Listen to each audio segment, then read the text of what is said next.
दोस्तों, आज मैं आपको बहुत ही मज़ेदार किस्सा सुनाता हूँ, जिसे सुनकर आपका दिल भी खुश हो जाएगा। किस्सा पूरा सुनना, बहुत ही मज़ा आने वाला है।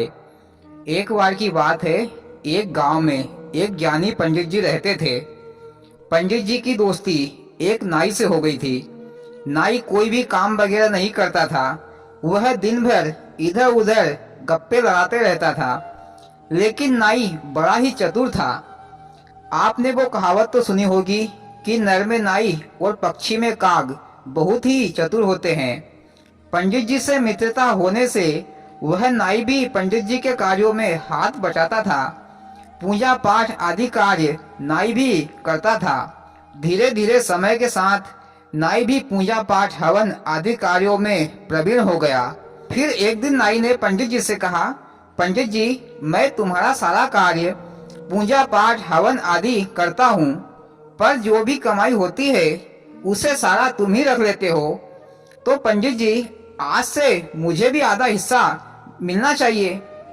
तो पंडित जी ने कहा, नहीं, मैं तुमको कोई भी हिस्सा नहीं दूंगा।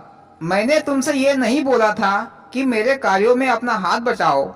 वो तो तुम अपनी मर्जी से कर रहे हो। मुझे तुम्हारी कोई जरूरत नहीं है। जाओ अपने लिए कोई दूसरा काम देखो। फिर नाई ने कहा कि वाह पंडित जी, तुम तो बड़े ही स्वार्थी निकले। जब आपका कार्य मैं करता था तो तुम कुर्सी पर बैठकर बड़े आर्डर मारते थे, तब तो मना नहीं किया। जब पैसों का बंटवारे की बात आई तो झट से मना कर दिया। पर कोई बात नहीं, मैं भी अब सारे काम पूजा पाठ हवन आदि कर लेता हूँ। मैं अब दूसरे गांव में जाकर अपनी पंडित जी की दुकान लगाऊंगा। फिर वह नाई दूसरे गांव में जाकर पंडित जी की पोशाक धारण कर उस गांव में वह नाई पंडित जी बनकर कथा हवन पूजा पाठ आदि काम करने लगा और पैसे भी कमाने लगा। गांव वाले सभी उस नाई को पंडित जी कहकर खूब आवभगत करने लगे। एक दिन एक आदमी पंडित जी की कुटिया पर आया और बोला, पंडित जी, मैं रात में सो रहा था तो मेरा पैर लक्ष्मी माता की फोटो पर लग गया। मेरी पत्नी कहती है कि ये अपशगुन है। तुमने माता जी को लात मारी है तो लक्ष्मी माता अब हमारे घर कभी नहीं आएगी। इसीलिए पंडित जी, इसका कोई उपाय बताइए। पंडित जी ने मन में सोचा कि कैसे अंधविश्वासी लोग हैं इस दुनिया में। अरे, जब पैर लगा है तो खुद को माफी मांगना चाहिए, तो लक्ष्मी माता क्षमा कर देगी। मेरे माफी मांगने से क्या फर्क पड़ेगा। पर चलो ठीक है, भगवान ने मेरे लिए बकरा भेजा है तो इसको अच्छे तरीके से हलाल करता हूँ। फिर पंडित जी बोला, ठीक है, तुम एक काम करना, पूजा पाठ के लिए घी तेल आटा चावल दूध दही दाल आदि सामग्री 2-2 4-4 किलो लाना होगा और मेरी दक्षिणा के पैसे भी मैं तुम्हारी तरफ से लक्ष्मी माता से क्षमा प्रार्थना करूंगा। वह आदमी बोला, जी पंडित जी, मैं अभी सारी सामग्री और पैसे लेकर आता हूँ। फिर वह आदमी सारी सामग्री लाया और पंडित जी को देकर कहा, पंडित जी, पूजा शुरू करो। पंडित जी ने कहा, अरे भाई, आप तुम घर जाकर आराम से सो जाओ। मैं समय मिलने पर तुम्हारे लिए लक्ष्मी माता से प्रार्थना कर लूंगा। तुम चिंता मत करो और घर जाकर आराम करो। फिर वह आदमी अपने घर आ गया। इधर पंडित जी ने अपने लिए हलवा बनाया जिसमें घी खूब डाला गया और जी भर के खाया और फिर चैन की नींद सो गया। फिर दूसरे दिन सुबह सुबह 2 बूढ़े माता पिता पंडित जी के पास आए और कहा, पंडित जी, हमारी एक लड़की है, वह थोड़ी काली है, इसके लिए कोई भी उससे शादी करने को तैयार नहीं है। इसीलिए पंडित जी, आप ही हमारी बेटी से शादी कर लो। हम लोग बहुत सारा रुपया पैसा और मकान भी आपको देंगे। पंडित जी ने मन में सोचा, वाह रे भगवान, ऐसे बकरे मुझे रोजाना मिल जाए तो मैं बहुत जल्दी लखपति और करोड़पति बन जाऊंगा और सारे गांव पर राज्य करूंगा।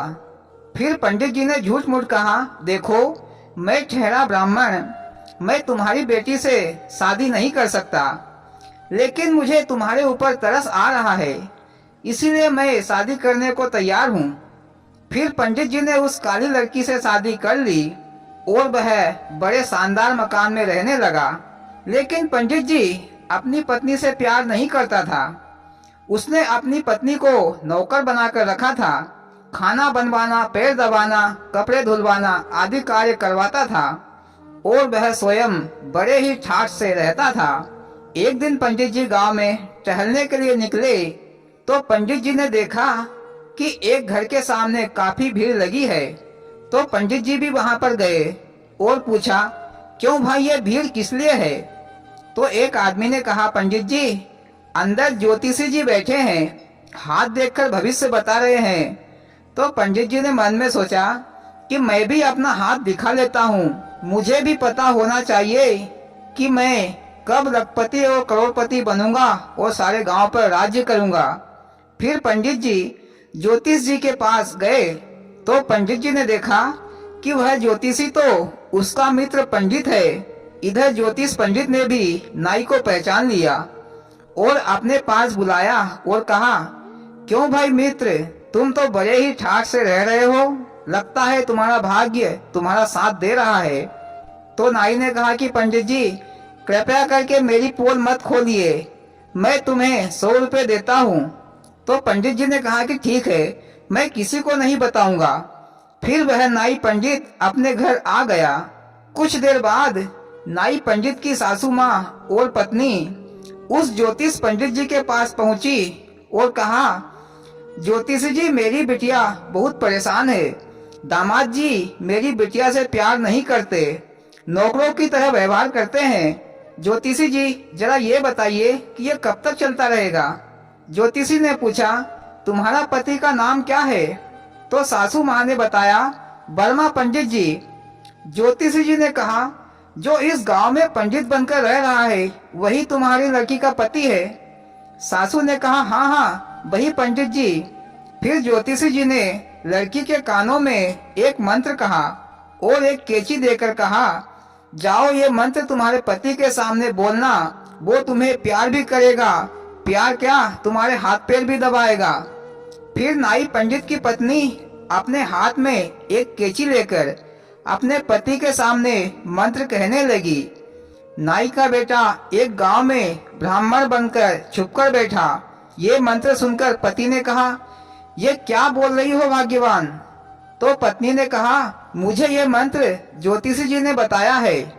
पति ने कहा कि भाग्यवान अब ये मंत्र मत बोलना, मैं तुम्हारे हाथ जोड़ता हूँ, तुम्हारे पैर पड़ता हूँ, आपसे मैं तुम्हारे सारे कार्य मैं करूँगा और तो और मैं तुम्हारे लिए खाना भी बनाऊंगा और तुम थक हार जाओगी तो तुम्हारे पैर भी दबाऊंगा, पर कृपया करके ये मंत्र दोबारा किसी के सामने मत बोलना। फिर पंडित जी की पत्नी ने सोचा, वहाँ ज्योतिषी जी क्या मंत्र बताया है, एक ही बार बोलने से मेरा अड़ियल पति घुटनों के बल पर आ गया, पर इस मंत्र का मतलब क्या है? भगवान जाने, पर मेरा काम तो हो गया। तब से नाई अपनी पत्नी को हमेशा खुश रखता। हाँ तो भाइयों, हमें इस कहानी से यह शिक्षा मिलती है कि आदमी जब तरक्की करता है तो कभी भी घमंड नहीं करना चाहिए। और किस्सा खत्म। वाह मोदी जी, क्या गजब का किस्सा सुनाया, सुनकर बहुत मजा आया। और भाइयों, आपको कैसा लगा मोदी जी का किस्सा? अच्छा लगा हो तो प्लीज वीडियो को लाइक करना और चैनल को सब्सक्राइब जरूर करना। भोलेनाथ सबके साथ।